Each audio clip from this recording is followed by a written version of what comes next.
whether, he plays in the slot some, he plays outside more. So Julian's pretty much a slot guy. And, we don't put guys in just one position. And Chris Godwin normally plays in there. And we're not taking those catches away from him. Okay, next up is going to be Scott Reynolds. Hey, Coach, you got awfully heated and animated at your reserve defense there for not running to the ball. Can you just kind of elaborate on that and speak to what happened in practice today? Yeah, I mean, it happened yesterday. We corrected it. 2 times becomes a habit. So they're still outside running and running to the ball. Whether you thought somebody tagged him or not, you got to run to the ball. That's what our defense is built on, is hustle and speed. And, we're going to break that habit real fast. And speaking of reserve defense, I wanted to get your thoughts on Michael Divinity, which you've seen from the undrafted free agent out of LSU so far. He's a very bright player. Needs to gain some upper body strength, but he's a very aware player, picks it up real easily. And, his pass rush against tackles, he's got to open up a toolbox a little bit. He can't just try to run them over. All right. Next up is going to be Greg Allman. Hey, Bruce, I know you were unhappy there at the end, but it seemed like on the whole, the defense had the better day today. Would you agree? No, I thought that was a really good ebb and flow practice. We stopped them a couple of times down there coming out. Offense got out. Too many big plays by our defense right there at the end. In that situation, we want to hold them and make them punt from back there. I thought offensively we ran the ball the best we've run it in a long time against a really stout run defense. And I think that's what I'm looking for. I'm looking for sometimes defense wins a day, offense wins a day. There were periods where they both won, but no, don't get fooled by the hype of guys jumping around thinking they did a hell of a job. All right, next up's going to be Rick Stroud. Hey, Coach. We've seen Mike Edwards make some plays on the ball. You talk about catching the ball. You guys were in position. Does that seem to be paying off a little bit? I know he had one that he would like to have back. Yeah, the one was about 5 yards out of bounds, but it was a good catch, Yeah. and that's good to see. It was a great break on the ball, and Tom put it where only we could get it, and it was a heck of a play by Mike. He's shown some good range. He did last year at this time also. Just stay away from those injuries, and he has good hands, and he can catch the football as good as anybody back there. Okay, next up is going to be Ed Encina. Hey, Bruce, how important is it to send those kind of messages to your players, early on in camp to kind of dictate, this is how it's going to be, I guess? Yeah, I mean, it's that way all the time. I don't expect to have to send that message once we corrected it on film, whether it was a young group or not.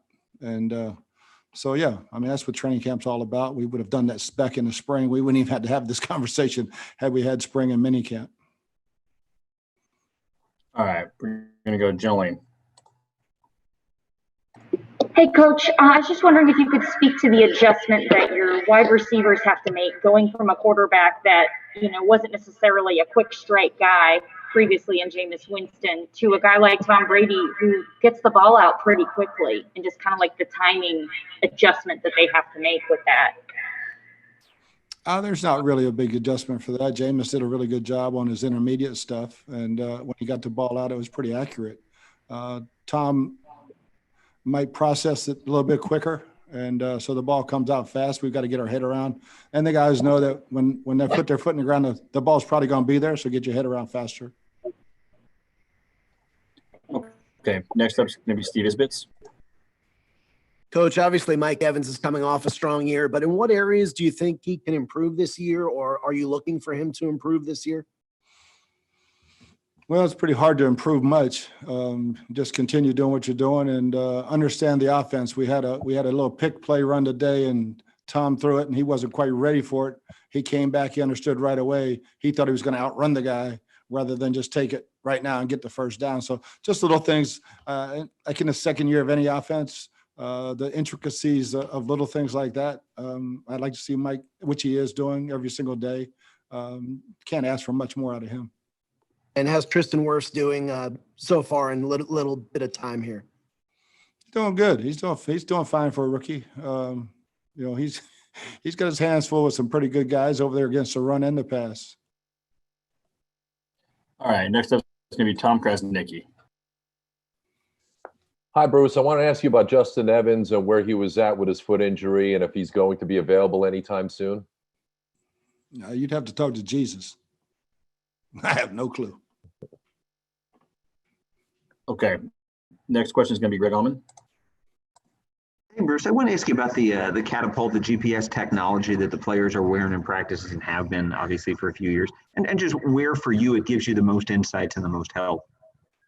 Yeah, there's so much data. We've got a number of guys who know how to study that data and pretty much can predict possible injury. And one leg is working harder than the other, the speed of what they're running, how long they ran. I can't, all that mathematician crap, that ain't for me, but they tell me, this guy's potential to go down. Well, let's ease up his load, And so, yeah, it's amazing technology.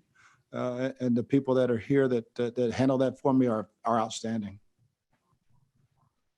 All right, next question is going to be Scott Reynolds. Thanks, Bruce. Just wanted to get your thoughts on Nacho, on Rakeem Nunez-Roches. Just, it looks bigger this year. Certainly out there running his mouth, but also making a lot of plays for you at nose tackle. Yeah, Nacho's, he's always a high motor guy. He's in great shape and love the way he practices. I mean, he brings energy, and if you're not going full speed, you're getting your ass kicked. Okay, we're going to go to Rick Stroud. Bruce, you mentioned you ran the ball pretty well today, and that was obvious. So what's the key to that? Is it what's happening up front? Your running backs hitting the hole faster? I mean, just what do you see that was working today? I think it's all the above. The blocking unit, the tight ends, the wide receivers, doing a good job in passing situations, especially. I think Rojo looked really, really good out there. That's when I was like, is this all real or that's why I started tackling, give the defense a chance to not pull up and let's see it. And I was really happy with the runs down there and stopping some runs too down on the goal line. All right, next is Luke Easterling. Bruce, with no preseason games, I think it might be easy for people to assume that the hard decision-making process with those final cuts is going to be a bit different this year. Is it really going to be that different? And is much of that process done in practice? And really, will it really see a change without that game action? It helps to see guys under the bright lights if you don't know them very well. But those final cuts are all going to be done on special teams. So that shows up in practice time and time again. And we're doing more live special teams than we've ever done. We have a full speed block field goal today, not just for this block team, the protection team, and the kickers. So we'll be doing more and more and more live special teams so a guy can show up. Do you already have kind of an idea of where those position groups are the deepest, where you think those decisions will be the hardest? Yeah, pretty much so. It's there's a group of 6 or 7 guys. As Footy said yesterday, there's just one bone in about 6 or 7 guys.